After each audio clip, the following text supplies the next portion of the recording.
Hi everyone, I'm Derek Adiz and this is Sunny Your Side News. I would like to take this time, since it's our maiden voyage, to start off by telling you just a little bit about myself. About 5 years ago, I made what most people would consider a bad decision, and I dropped out of college. And for a lot of people, absolutely, terrible decision, don't do it, go to a school, get good grades, graduate, get a degree, um, grow up and become a wonderful person. Um, that's not really what was working for me. I'm too fidgety. I like to go, go, go. Um, so I've never been in the service industry before. I decided to get into it. Tried out at a restaurant. Started off as just a host, front line. Never done it before. You have no experience. This is where you're at. Um, what happened there is what paved the way for me to become who I am today. And that is, I met my boss, and he taught me a lot about personal development. And even if you look back at the little bit of a story I just told you, there's development even within that. You know, um, I made a decision to change the way my life was going, um, and it was kind of a fearless act. And sometimes I wish I still had that same kind of fearlessness to me. Um, you know, to say this isn't what's working for me, so I need to try something else, or I'm going to do something else because I know this isn't what I'm supposed to do. Um, so, like I said, he taught me a little bit about personal development, and I kind of just took it over from there, and really incorporated, starting to try to learn everything I could, grow, and all that. And now I run the entire store. Less than 5 years later, I did it in about 2.5 years. Um, so now I own a house, cars are paid off, debts are done. Didn't have much debt because I dropped out of college. Good paying job, above the median line. Here's the thing though, is all those things are nice, but you truly can't buy happiness. And what I really love about what I do is in the restaurant business, you tend to get all sorts of people. You get, all different kinds. And getting an opportunity to meet all those people and experience their lives with them and try to help get them to a point where I got, where I was motivated, gun-ho, wanting to learn more, wanting to be more. That's what really drives me to get out of bed in the morning. And now I get to do that with you. And that is the sole purpose of what Sunny Your Side News is. And it's called Sunny Your Side News because you don't really hear a whole lot of good news anymore. And that's not that it doesn't exist. That's what I'm going to try to share with you throughout these episodes is some good things that I've been hearing about, some positive stories. And it's not to put a mask or a cloud over the world. It's that I think we're blinded because negativity sells more ads. Negativity is what fuels the fire out there for some reason. And I don't know why. I can't figure out why. I don't know if it's because some people just like to, wallow in their own mud or their own murkiness of the world, but not everything out there is bad. There's so much good. So, like I said, I'm going to try to get into that. And I never want anybody to think I'm just this massive, everything's great, sunshines and rainbows. Oh, we're all going to be so happy together. That's not the idea of this. Matter of fact, what I want to do is I actually want to talk, have a conversation, and truly, grind through some, not so happy topics every once in a while. And I don't want it to be a bash fest. If somebody ever makes a comment, whether it be on the Twitter board or comment below, or they email me and we put that on this channel and we talk about it, I never want anybody to put somebody down. I'm not saying that I'll block you. I don't even know if I would know how to block you yet. Um, but that wouldn't be my intention. I want your voice to be heard. But if all you have is negativity to bring other people down, then it's really not a voice to be heard. There is a book called Winning Friends and Influencing People by Dale Carnegie. And he himself actually nearly got into an argument with a gentleman about where a certain line came from. Um, the gentleman believed it came from the Bible, and Dale knew it came from Shakespeare. And he actually had an associate with him who is a master of Shakespearean arts. And he said, well, let's ask him. And his Dale Carnegie's friend said, no, I don't know of that. He goes, it must be from the Bible, I'm pretty sure.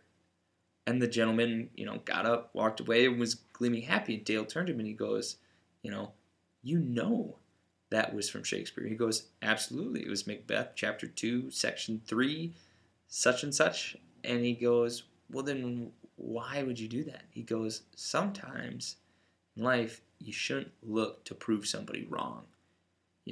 Instead, you should focus on what's right about it or what's good about it and try to, develop and, grow from those situations. Build a relationship. In that instance, building a relationship was far more important than tearing this guy down for, not knowing something. Just because somebody doesn't know something doesn't mean they're an idiot or that they're dumb, or it just means they haven't been educated on that topic. And that's something that even me myself I've grown from. A lot of people were like, oh, cell phones, what a horrible thing. I was like, no, this is great. Now I'll always win my bar arguments because it's not like, whoa, I'm pretty sure it's this. It's like, no, I looked it up. Here it is.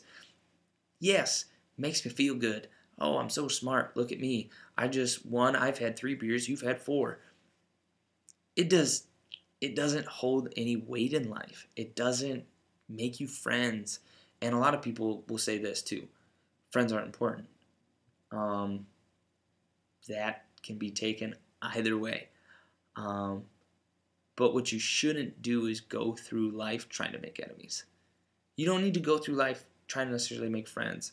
It's also been proven that you can really only be friends with about 150 people at any given time. So, you can try to have 5,000 Facebook friends, but it's only going to get you so far. You can only have a few true friends, people that you acknowledge, talk to at least once a year. That's a friend. You have to talk to somebody at least once a year for them to be a friend, by a standard, if you want to put a standard on it. But if you see somebody 5 years later and you know them, they're an acquaintance, you're knowledgeable of their existence in the world, and you go over and say, hey, how's it going? Long time no see. What have you been up to?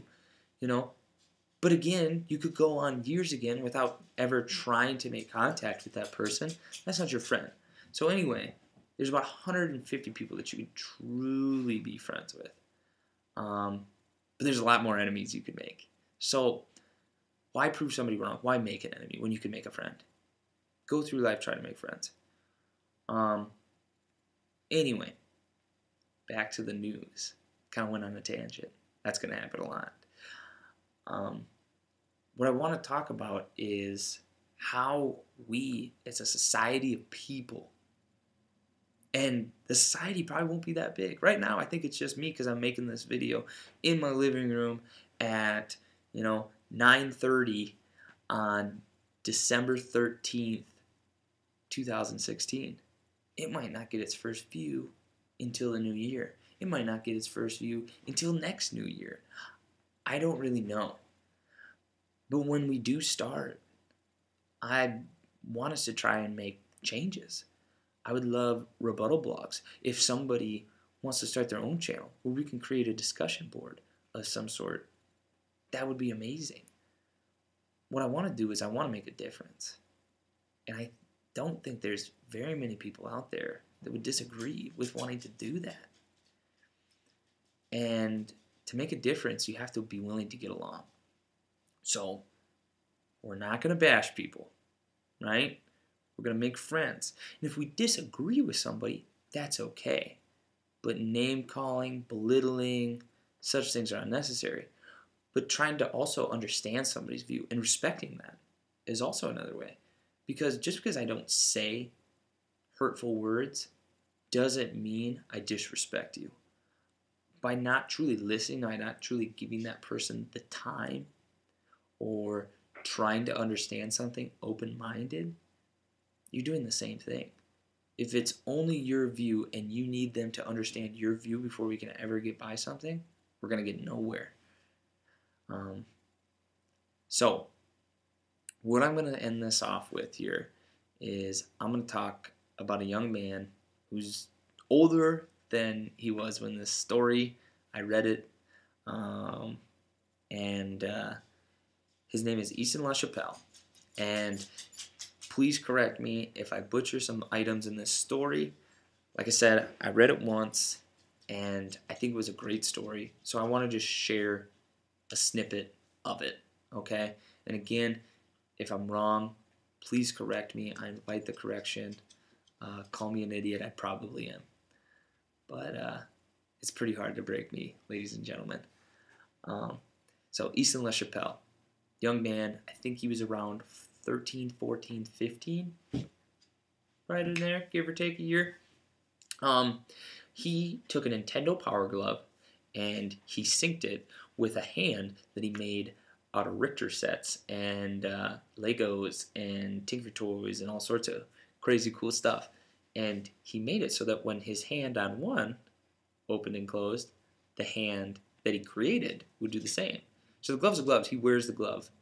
And as he manipulated and moved the glove, the hand that it was attached to would also move. Right? And so Easton, I believe, then entered this in a science fair. And this is where I might have my story backwards. All right? And that is, one second.